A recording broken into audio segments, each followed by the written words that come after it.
Question number बेटा 7 क्या कह रहा है, बोला एक कमरे की लंबाई उसकी चौड़ाई से 3 मीटर अधिक है। एक कमरे की जो लंबाई है उसकी चौड़ाई से 3 मीटर बेटा अधिक है। यदि कमरे के फर्श का क्षेत्रफल 70 मीटर है तो फर्श का परिमाप क्या होगा। कमरे की लंबाई और चौड़ाई की बात कर रहे हैं तो ये बात कन्फर्म है कि कमरा कैसा है, आयत के आकार का है। कैसा है, आयताकार कमरा है। तो हम क्या कह सकते हैं, आयताकार कमरा है। कैसा कमरा बेटा, आयत के आकार का है। तो आयताकार कैसा है, कमरा है। अगर आयताकार कमरा है तो इन्होंने बोला कि कमरे की लंबाई उसकी चौड़ाई से 3 मीटर कैसी है, अधिक है। तो चौड़ाई हमने अगर x मान ली तो लंबाई कितनी हो जाएगी, तो आप कहेंगे सर x प्लस 3 हो जाएगी। अगर हमें चौड़ाई x मीटर मान ली तो लंबाई कितनी है, x प्लस 3 मीटर हो जाएगी। यदि कमरे के फर्श का क्षेत्रफल कितना है, 70 मीटर है, तो हम जानते हैं कि आयत का क्षेत्रफल क्या होता है। हम बेटा जानते हैं कि आयत का क्षेत्रफल, अगर हम बात करें कि आयत का बेटा क्षेत्रफल क्या होता है, तो आप कहेंगे लंबाई इंटू चौड़ाई। आयत का क्षेत्रफल अगर हम बात करें कितना होता है, तो आप कहेंगे लंबाई इंटू चौड़ाई होता है। ये आपको कितना दिया है, तो आप कहेंगे सर ये 70, और किस में दिया है, क्षेत्रफल दिया है बेटा, वर्ग मीटर कर लेना, मीटर नहीं, 70 वर्ग मीटर होगा ये। ठीक है, क्या हो जाएगा, 70 वर्ग मीटर, यानी कि मीटर स्क्वायर है। अब देखिए हम यहाँ से क्या निकालेंगे, सबसे पहले x की वैल्यू निकालेंगे। ठीक है, पहले हम क्या करेंगे, x की वैल्यू निकालेंगे। तो x हमें यहाँ पर लंबाई है आपकी x प्लस 3, और चौड़ाई कितनी है, x बराबर में कितना है, 70। इसको मल्टीप्लाई करेंगे अंदर, तो x square plus 3x minus में कितना हो जाएगा, 70 बराबर में 0। ये बन गई आपकी एक वर्ग समीकरण। जब आप बेटा वर्ग समीकरण को सॉल्व करेंगे तो यहाँ से आपके x के 2 मान आएंगे, एक आपका प्लस में रहेगा और एक माइनस में रहेगा। तो आपको पता है कि लंबाई चौड़ाई कभी भी आपकी नेगेटिव नहीं होती है, हमेशा पॉजिटिव होती है। तो आपको धनात्मक मान लेकर चलना है। ठीक है, तो देखिए कैसे सॉल्व करेंगे भाई। आपको 2 नंबर्स लेने हैं जिनका मल्टीप्लाई कितना हो, 70 हो, यानी कि 2 संख्या ऐसी लेनी है जिनका गुणा आपको माइनस का 70 मिले, लेकिन जोड़ने या घटाने पर प्लस का 3 मिले। तो आप कहेंगे सर यहाँ पर आप 10x माइनस 7x ले लीजिए, माइनस 70 बराबर में 0। क्योंकि देखिए 10 में से 7 जाएगा तो प्लस का 3x बचेगा, 10 70 कितना हो जाता है, 70, तो माइनस का 70 हो जाएगा, क्योंकि प्लस का 10 माइनस का 7। यहाँ से क्या कॉमन आ रहा है, तो आप कहेंगे सर x, तो यहाँ क्या बचा, x प्लस 10। यहाँ से क्या कॉमन आ रहा है, तो आप कहेंगे सर 7, तो x प्लस 10 बराबर में कितना, 0। अब आपको थोड़ी सी पुरानी आदत ताज़ा हो गई होंगी कि अब दोनों में से कॉमन लेंगे आप क्या, x प्लस 10। अब आपने x प्लस 10 यहाँ से लिया तो इतना क्या बचा, x माइनस 7 बराबर में कितना, 0। तो देखिए x के 2 मान निकले, वो 2 मान कौन कौन से हैं, तो आप कहेंगे सर x बराबर, एक तो 7 आ गया और एक माइनस का 10 आ गया। तो लंबाई कभी नेगेटिव नहीं हो सकती, तो चौड़ाई भी आपकी नेगेटिव नहीं हो सकती, तो 10 आप नहीं लेंगे, x की वैल्यू क्या लेंगे, 7। तो चौड़ाई कितनी निकल कर आ गई, तो आप कहेंगे सर 7। तो लंबाई कितनी थी, 3 अधिक थी, तो कितनी आ गई, 10। कितनी आ गई, 10। अब हमें क्या निकालना है, कमरे का परिमाप, यानी कि फर्श का परिमाप। जो कमरे का फर्श है तो फर्श का परिमाप, फर्श का परिमाप मतलब आयत का परिमाप, फर्श का परिमाप मतलब आयत का परिमाप। तो 2l प्लस क्या हो जाएगा, b हो जाएगा। l की वैल्यू कितनी बेटा, तो आप कहेंगे सर 10, b की वैल्यू कितनी, तो आप कहेंगे सर 7। तो ये हो जाएगा आपका 2 इंटू 17 यानी कि 34, और ये आंसर आपका आएगा मीटर में, 34 मीटर। तो फर्श का जो परिमाप आ गया वो कितना आ गया, 34 मीटर। तो ऑप्शन बी क्या हो गया बेटा, आपका आंसर हो गया। ठीक, अब देखिए आपको ये चीज़ क्लियर है कि अब जब लंबाई और चौड़ाई की बात करेंगे तो वो क्या होगा, एक आयत होगा, यानी कि रेक्टेंगल होगा। क्लियर होगी बात। आयत का परिमाप क्या होता है, तो 2l प्लस बी होता है। उसका एरिया क्षेत्रफल क्या होता है, तो l इंटू बी होता है। उसका क्षेत्रफल क्या होता है, लंबाई गुणा चौड़ाई होता है। चलिए तो अगले क्वेश्चन की तरफ बढ़ते हैं बेटा। अच्छा, इसको एक तरीका और देख सकते हैं, अगर आपको परिमाप की बात कर रहे हैं ना, तो 2l प्लस बी होता है, आपको ये पता है। तो यहाँ से एक तरीका और लगा सकते हैं अगर आप चाहो, लेकिन इसमें आपको हर एक ऑप्शन को चेक करना पड़ेगा। ऐसे भी आप कर सकते हो कि जैसे मान के चलिए परिमाप 17 है, तो 17 आधा हो रहा है, यानी कि आधा करोगे तो l प्लस बी की वैल्यू आपकी समथिंग यानी कि कितनी, 8.5 जाएगी। 8.5 जाएगी, यानी कि लंबाई और चौड़ाई दोनों का योग कितना होना चाहिए, 8.5 के बराबर होना चाहिए। तो अब 3 ज़्यादा है तो 3 माइनस कर देंगे तो वो आपका कितना बचेगा, 5.5। तो दशमलव में वैल्यू लेके भी आप क्षेत्रफल निकाल सकते हैं, लेकिन आप कहोगे 3.5 बचा तो क्षेत्रफल आपका 70 नहीं हो सकता। ये अगर आपको बात समझ में आ गई तो आप ऐसे भी कर सकते हैं, लेकिन आप मत जाना, आप इसी तरीके से जाना ज़्यादा ईजी रहेगा। ठीक, चलिए आगे बढ़ते हैं बेटा। क्वेश्चन नंबर 8 देखते हैं। क्वेश्चन नंबर 8 कह रहा है आपसे, 2 वर्ष पूर्व परिवार की औसत आयु 18 वर्ष थी, जिसमें 8 सदस्य थे। एक बच्चे के जन्म हो जाने के बाद परिवार की वर्तमान आयु अभी भी समान है। तो बच्चे की वर्तमान आयु ज्ञात करें। दो तरीके से हम इस क्वेश्चन को कर सकते हैं, आप पहले भी देख चुके हैं इस टाइप का क्वेश्चन, दोबारा से समझ लें बेटा। औसत का चैप्टर हम पढ़ चुके हैं। देखिए अगर हम बात करें फर्स्ट मेथड का इस्तेमाल करें इसमें, तो ये ट्रेडिशनल मेथड है। आप सीधा सीधा क्वेश्चन की बात करें, इन्होंने बोला कि 2 वर्ष पूर्व परिवार की औसत आयु कितनी थी, तो 18 वर्ष थी। कितने लोग थे उस परिवार में, जिसमें 8 सदस्य थे। तो देखिए अगर हम बोलें कि सदस्य कितने हैं, सदस्य की संख्या कितनी है, तो आप कहेंगे सर 8 थी, और औसत कितना था उनका, तो आप कहेंगे सर औसत जो है वो 18 वर्ष था। लेकिन कब था बेटा ये, तो आप कहेंगे सर 2 वर्ष पूर्व था, 2 साल ये पहले की बात कर रहे हैं। तो आपको पता है कि अगर औसत का हम सदस्यों की संख्या से मल्टीप्लाई करें तो कुल योग निकलता है। क्या निकलता है, कुल योग। तो अगर हम इन दोनों का मल्टीप्लाई कर देते हैं तो 8 ने 64 की 4 हासिल में 6, और 8 एकम 6 14, यानी कि 144। जो परिवार के 8 सदस्यों की कुल आयु थी 2 साल पहले, वो 144 वर्ष थी। कितने लोगों की, 8 लोगों की। अब आप बताइए कि अगर वर्तमान में उनकी आयु का योग आपको निकालना है, वर्तमान में उनकी आयु का योग निकालना, तो कैसे निकालेंगे। हर एक सदस्य की आयु में कितने की वृद्धि होगी, 2 की। तो कितने सदस्य हैं बेटा, तो सदस्य तो 8 थे, केवल हम 8 की बात कर रहे हैं अभी। तो 8 के हिसाब से कितना बढ़ना चाहिए, कुल योग में 16 वर्ष बढ़ना चाहिए। कितना वर्ष बढ़ना चाहिए, 16 वर्ष। तो 16 वर्ष अगर आप बढ़ा देते हैं तो कितना हो जाएगा बेटा, ये 10 की 0 हासिल में 1, तो 160 साल हो जाएगा। यानी कि अगर हम वर्तमान में बात करें तो वर्तमान में जो 8 सदस्य थे उनका कुल योग कितना है, 160 साल है। लेकिन ये बोल रहे हैं कि एक बच्चे का जन्म हो जाता है, तो बच्चे के जन्म के बाद भी परिवार की जो वर्तमान आयु है अभी भी कितनी है, समान है, मतलब 18 ही है। तो अब कितने लोग हैं, अगर हम बात करें यहाँ पर अब कितने लोग हैं, तो आप कहेंगे सर 9 लोग हैं, और उनका औसत अभी भी ये कितना बोल रहे हैं, 18 बोल रहे हैं। कितना बोल रहे हैं, 18 बोल रहे हैं। तो इनका कुल योग कितना होगा, तो आप कहेंगे सर 9 × 18 कर दीजिए। तो देखिए 9 8 72 की 2 हासिल में 7, और 9 एकम 9 और 7 कितना 16, 162 साल है।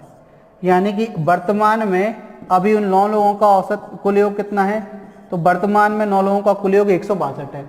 8 लोगों का कुल योग कितना है वर्तमान में, तो आप कहेंगे सर 160 है। तो बच्चा कितने साल का हुआ, तो 9 के कुल योग में से 8 का कुल योग माइनस कर दीजिए, तो बच्चा बेटा कितना 2 साल का हुआ। तो ये किसकी आयु आ गई, बच्चे की। तो बच्चा अभी कितने का है भाई, 2 साल का है। ठीक है, किस ऑप्शन में दिया है आपको, तो आप कहेंगे सर ऑप्शन दिख रहा है हमें डी, तो ऑप्शन डी हो जाएगा। ये तो हो गया एक तरीका।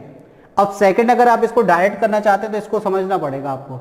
देखिए जैसा कि आपको पता है कि यदि प्रत्येक सदस्य की आयु में जितने की वृद्धि होती है औसत भी उतने से बढ़ जाता है। ठीक है, औसत भी को भी उतने से बढ़ना पड़ेगा, ये कंडीशन है, ये नेसेसरी है। तो सेकंड मेथड आप समझ सकते हैं, जो कि हम औसत के चैप्टर में समझ चुके हैं किस तरीके से बनता है। एक बार फिर से समझेंगे इसको। देखिए 2 वर्ष पूर्व परिवार की औसत आयु कितनी थी, 8 लोगों की। 8 लोगों की 2 साल पहले की आयु की बात करें, 2 साल पहले की बात करें तो कितना औसत था, तो आप कहेंगे सर 18 वर्ष था। अब हम बोलें कि इस परिवार में बच्चा आया ही नहीं अभी, तो अगर 8 के 8 लोगों की वर्तमान में हम आयु की बात करें तो हर सदस्य की आयु में 2 साल बढ़ेगा।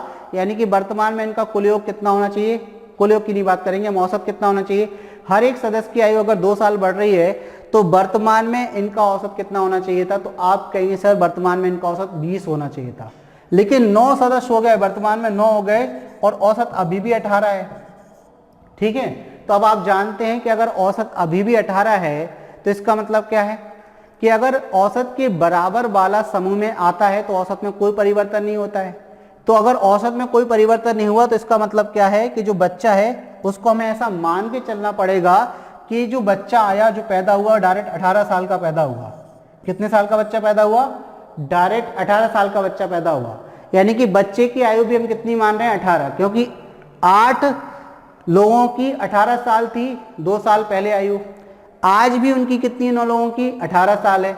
और यानी कि औसत में कोई परिवर्तन नहीं हुआ, जबकि बढ़ना चाहिए था 2 साल से। तो अगर परिवर्तन नहीं हुआ तो बच्चे की आयु 18 साल हम मान के चलते हैं कि जो बच्चा इंक्लूड हुआ वो 18 साल का है।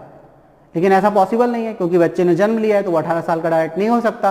तो हमें यहाँ ये चीज़ समझनी है कि 8 सदस्य थे, तो हर एक सदस्य की आयु में कितने की वृद्धि होगी, तो आप कहेंगे 2 साल की वर्तमान में आने के लिए। तो टोटल कितना साल बढ़ेगा, 16 साल। यानी कि जो 18 है उस 18 में से 16 साल तो उन 8 लोगों के हैं। तो इसमें से हम क्या कर दें, अगर 16 को माइनस कर दें तो कितना आ जाएगा बेटा, 2 साल। यानी कि बच्चे की जो आयु है वो 2 साल है। तो इस प्रकार हमारा आंसर क्या हो जाएगा 2। क्लियर। तो आप ऐसे भी कर सकते हैं, ऐसे करेंगे समय बहुत बचेगा, ऐसे करेंगे तो थोड़ी सी कैलकुलेशन में आपका समय बढ़ जाएगा। ठीक है, क्लियर। चलिए आगे बढ़ते हैं बेटा अगले क्वेश्चन की तरफ। क्वेश्चन नंबर देखिए आपसे 9 क्या कह रहा है कि 100 मीटर लंबी एक रेलगाड़ी 30 किलोमीटर प्रति घंटे की गति से चल रही है। प्लेटफॉर्म पर खड़े एक व्यक्ति को पार करने में रेलगाड़ी को कितना समय लगेगा। सिंपल क्वेश्चन है भाई, प्लेटफॉर्म पर व्यक्ति खड़ा है, उसको पार कर रही है। तो जब कोई ट्रेन किसी व्यक्ति को पार करती है तो उस स्थिति में अपनी लंबाई के बराबर दूरी तय करती है। ये 3 केसेस होते हैं। आपको पता है कि जब कोई ट्रेन किसी पेड़ को प्लस किसी खंबे को प्लस तीसरा किसी व्यक्ति को यदि पार करती है तो उस स्थिति में ट्रेन अपनी लंबाई के बराबर दूरी तय करती है। अब ये बोल रहे हैं कि 100 मीटर लंबी एक रेलगाड़ी 30 किलोमीटर प्रति घंटे की चाल से चल रही है और प्लेटफॉर्म पर खड़े एक व्यक्ति को पार करने में रेलगाड़ी को कितना समय लगेगा। तो समय कैसे निकालते हैं, तो अभी हमने आपको बताया था बेटा कि समय निकालने के लिए आपको क्या करना है, दूरी बटे चाल, यानी कि दूरी और चाल का जो अनुपात होता है वो समय कहलाता है। ठीक है, तो दूरी कितनी तय की ट्रेन ने, तो आप कहेंगे सर ट्रेन ने अपनी लंबाई के बराबर दूरी तय की यानी कि 100 मीटर, लेकिन चाल कितनी है उसकी, तो आप कहेंगे सर 30 किलोमीटर प्रति घंटा।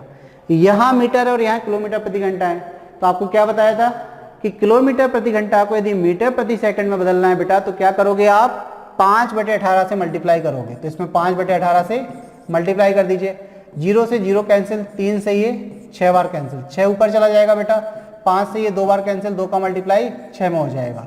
तो यानी कि 12 सेकंड्स का क्या लगेगा बेटा, समय लगेगा। मतलब उस व्यक्ति को वो 12 सेकंड में पार कर लेगी। तो इस प्रकार 12 सेकंड क्या हो जाएगा बेटा, आपका आंसर हो जाएगा। तो ऑप्शन बी क्या हो गया बेटा आपका आंसर। क्लियर है।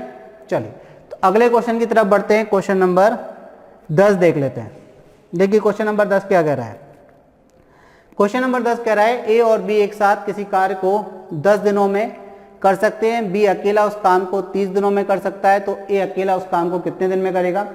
आपको यदि याद है, अगर आप कंटिन्यू अगर वीडियोस देख रहे हैं, प्रॉपर तरीके से अगर आप स्टडी कर रहे हैं, रेगुलर रूप से आप बने हुए हैं हमारे साथ, तो हमने टाइम एंड वर्क का टॉपिक भी आपको करवाया है, जहां पर आपको बताया गया है कि किस तरीके से हम टाइम एंड वर्क के क्वेश्चनों को सॉल्व कर सकते हैं बहुत आसानी से। केवल आपको 2 चीजें अपने दिमाग में रखनी है हमेशा की तरह। पहली चीज कि आपको कार्य निकालना है। भाई अगर कोई व्यक्ति से आप कुछ काम कराना चाह रहे हैं और आप उससे बोल दें बेटा करो, तो वो पूछेगा ना क्या करें, तो आपको बताना पड़ेगा बेटा काम करो।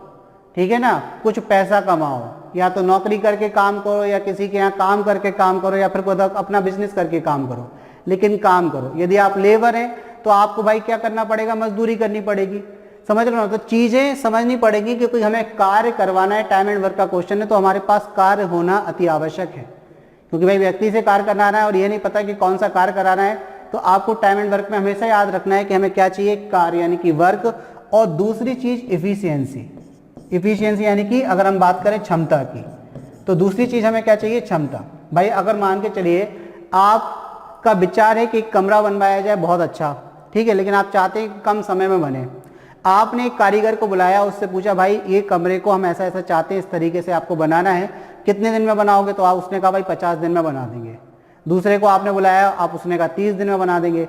तीसरे को बुलाया, उसने कहा 20 दिन में बना देंगे ऐसा कमरा। तो आप किससे काम करवाएंगे, तो आप कहेंगे जो 20 दिन में, क्योंकि आपको जल्दी बनवाना है, तो आप 20 दिन वाले से बनवाएंगे। मतलब जो व्यक्ति कम दिन ले रहा है उसकी इफिशियंसी, उसकी काम करने की जो क्षमता है वो ज़्यादा है। अब काम करने की क्षमता ज़्यादा है तो हमें क्या चाहिए, काम चाहिए और क्षमता चाहिए। क्षमता कैसे निकलती है, काम कैसे निकलता है, ये हम पढ़ चुके हैं कि भाई कार्य यदि निकालना तो क्या करते हैं, जो दिन दिए रहते हैं, जो व्यक्ति जितने दिन में काम कर रहा है उन दिनों का हम एलसीएम ले लेते हैं। तो एलसीएम क्या होता है, एक कॉमन नंबर होता है जो दिए गए नंबरों से कट जाता है। तो यहाँ पर टाइम एंड वर्क में आपको एक चीज और भी ध्यान रखनी है कि यहाँ पर जो व्यक्ति काम करते हैं वो समान काम को करते हैं। जैसे ए और बी एक साथ मिलकर जो काम कर रहे थे वही काम बी अकेला 30 दिन में करता है। वही काम मान के चलिए आपको एक बड़ा सा एक केक बनवाना है, तो ए और बी दो मिलकर अगर 10 दिन में उस केक को बनाते हैं तो बी भी उस केक को 30 दिन में अकेला बनाएगा। तो अब आपसे पूछा गया है कि भाई ए अकेला उसको कितने दिन में बनाएगा। तो सबसे पहले आपको क्या करना है, जो दिन दिए गए हैं उनका एलसीएम लेकर आप क्या निकालेंगे, कार्य निकालेंगे यानी कि वर्क निकालेंगे। फिर जब जो वर्क आ जाएगा उस वर्क को, उस कार्य को इनके दिनों से भाग देंगे। जब दिनों को हम भाग देते हैं किससे, सॉरी कार्य को हम भाग देते हैं दिनों से तो आती है क्षमता, क्योंकि क्षमता की परिभाषा ही ये है कि एक व्यक्ति एक दिन में जितना काम करता है वो उसकी क्षमता कहलाती है। ठीक है, तो चलिए ये चीज़ हमारे बात क्लियर हो गई। अगर हम बात करें कि ए और बी कितने दिन में किसी काम को करते हैं, तो आप इनके दिन बताएंगे भाई कितने दिन में करते हैं, तो आप कहेंगे सर क्वेश्चन में लिखा हुआ है 10 दिन में करते हैं। ए अकेला कितने दिन में करेगा ये पूछा गया है, बी अकेला कितने दिन में करता है 30 दिन में। तो आप 10 और 30 का जब एलसीएम लेंगे तो 30 आएगा, तो भाई जो कार्य निकल कर आ गया वो कितना है, तो आप इसको बोलेंगे 30 यूनिट का कार्य है, यानी कि 30 यूनिट का कार्य है जो कि ए और बी 10 दिन में करते हैं। तो ए और बी एक दिन में कितना करेंगे, तो आप कहेंगे सर 3 यूनिट का काम करते हैं। तो बी 30 दिन में 30 करता है तो एक दिन में कितना करता होगा बेटा, तो आप कहेंगे सर 1 यूनिट। तो अब आप जरा देखिए यहाँ पर कि ए और बी की क्षमता कितनी है। अगर आपसे पूछी जाए कि ए और बी की क्षमता कितनी है तो आप कहेंगे सर 3 यूनिट, और बी की क्षमता कितनी है तो आप कहेंगे सर 1 यूनिट। अगर इसमें से ये माइनस कर देंगे तो ए की क्षमता कितनी निकल आएगी, तो आप कहेंगे सर 2 यूनिट। यानी कि ए जो है वो एक दिन में 2 यूनिट का काम करता है। अब आपको करवाना कितना है बेटा उससे, आपको करवाना है 30 यूनिट का काम, क्योंकि काम हमने कितना निकाला 30 यूनिट। तो 30 यूनिट का काम करवाना है तो दिन कैसे आते हैं बेटा, तो दिन आते हैं, दिन कैसे निकालते हैं, दिन होता है कार्य यानी कि जो भी वर्क है, और डिवाइड बाई एफिशिएंसी यानी कि जो भी क्षमता है, यानी कि जो काम है उसको जिस व्यक्ति से करवाना है उसकी क्षमता से आप भाग दे दीजिए।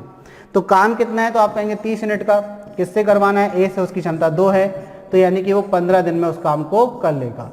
तो ए कितना दिन लेगा, तो आप कहेंगे सर 15 दिन लेगा। यही आपका आंसर है। किस ऑप्शन में दिया है बेटा, तो ऑप्शन बी में। तो ऑप्शन बी क्या हो जाएगा, आपका आंसर हो जाएगा। चलिए तो बढ़ते हैं अगले क्वेश्चन की तरफ। क्वेश्चन नंबर 11 देखते हैं क्या है। क्वेश्चन नंबर 11 आपसे कह रहा है कि 4 घंटियां क्रमशः 5, 6, 8 तथा 9 सेकंड के अंतराल पर बजती हैं। सभी घंटियां किसी समय एक साथ बजती हैं तो वे पुनः एक साथ कितने समय बाद बजेंगी। देखिए यहाँ पर बात कर रहे हैं 4 घंटियों की, मतलब पहली घंटी यदि 5 सेकंड के अंतराल पर बजती है तो दूसरी 6 सेकंड के अंतराल पर बजती है तो तीसरी 8 सेकंड के अंतराल पर बजती है तो चौथी घंटी 9 सेकंड के अंतराल पर बजती है। मतलब कहने का ये है कि एक घंटी अगर अभी बची जो 5 सेकंड के अंतराल पर बजती है तो 5 सेकंड बाद फिर बजेगी, फिर अगले 5 सेकंड बाद फिर बजेगी, फिर अगले 5 सेकंड बाद फिर बजेगी।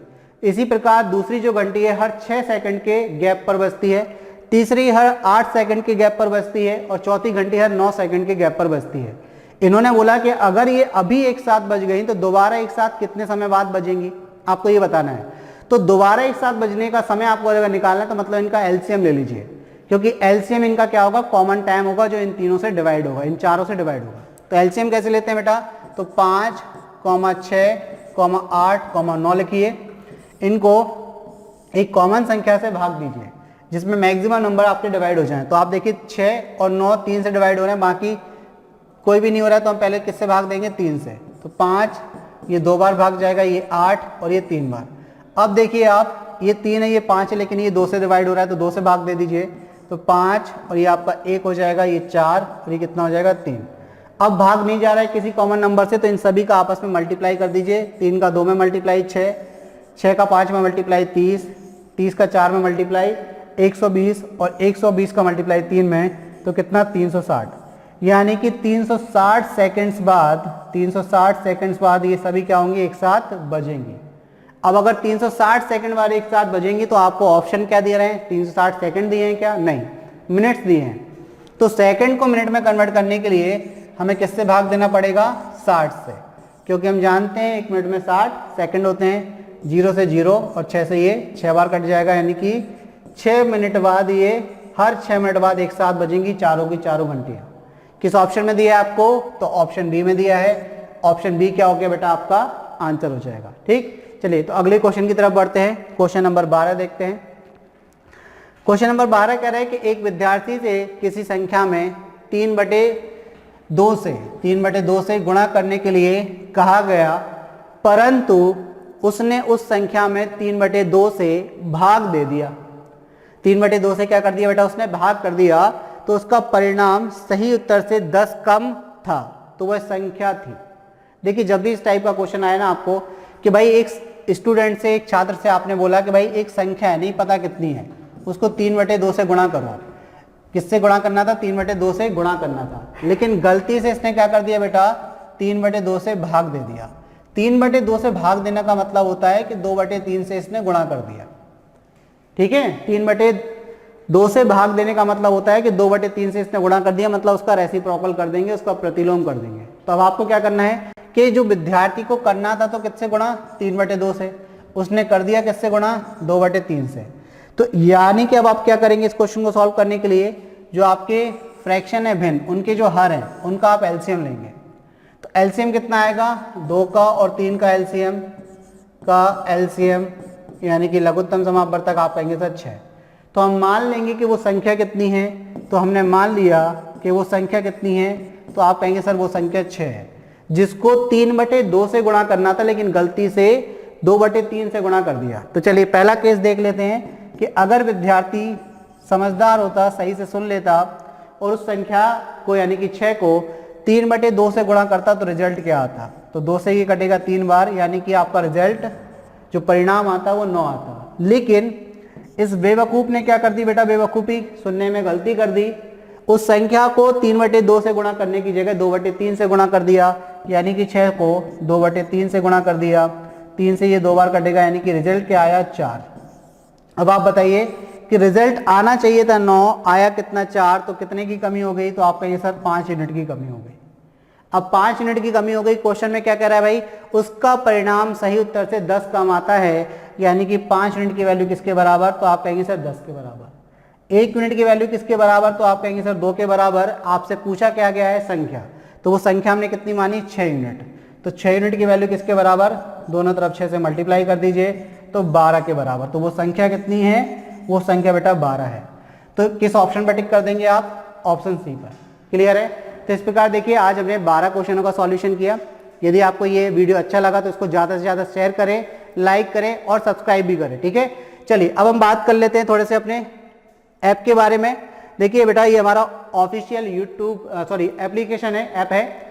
यदि आपने ये अभी तक डाउनलोड नहीं किया है तो तुरंत कर लें, क्योंकि आप फ्री ऑफ कॉस्ट घर बैठे सारे कॉम्पिटिटिव एग्जाम की तैयारी कर सकते हैं। प्लस यदि आप कोई एकेडमिक कोर्स आप कर रहे हैं अभी, तो आप उसकी भी तैयारी कर सकते हैं। फायदे बहुत ज़्यादा हैं, आपको वीडियो लेक्चर मिल जाएंगे, सॉल्व पेपर भी यहाँ मिल जाएंगे विथ पीडीएफ। ठीक है ना, प्रीवियस ईयर के जितने भी पेपर हैं उनका सॉल्यूशन विथ पीडीएफ आपको मिल जाएगा। स्टडी पैकेज भी अवेलेबल है, अगर आप कोई पैकेज परचेज करना चाहते हैं तो वो भी आप यहाँ से परचेज कर सकते हैं। आपसे बोलें तो ऑनलाइन टेस्ट भी आप यहाँ पर दे सकते हैं, सैंपल पेपर्स भी आपको मिल जाएंगे, प्रश्न बैंक है, एनसीईआरटी कॉर्नर है, ओलंपियाड कॉर्नर है और नोट्स भी अवेलेबल है यहाँ पर। ठीक है, तो यदि आपने अभी तक इस ऐप को डाउनलोड नहीं किया है तो तुरंत डाउनलोड करें। चलिए इस क्लास को इधर ही विराम देते हैं, मिलते हैं नेक्स्ट क्लास में अगले 13 क्वेश्चनों के साथ। तब तक के लिए गुड नाइट, धन्यवाद।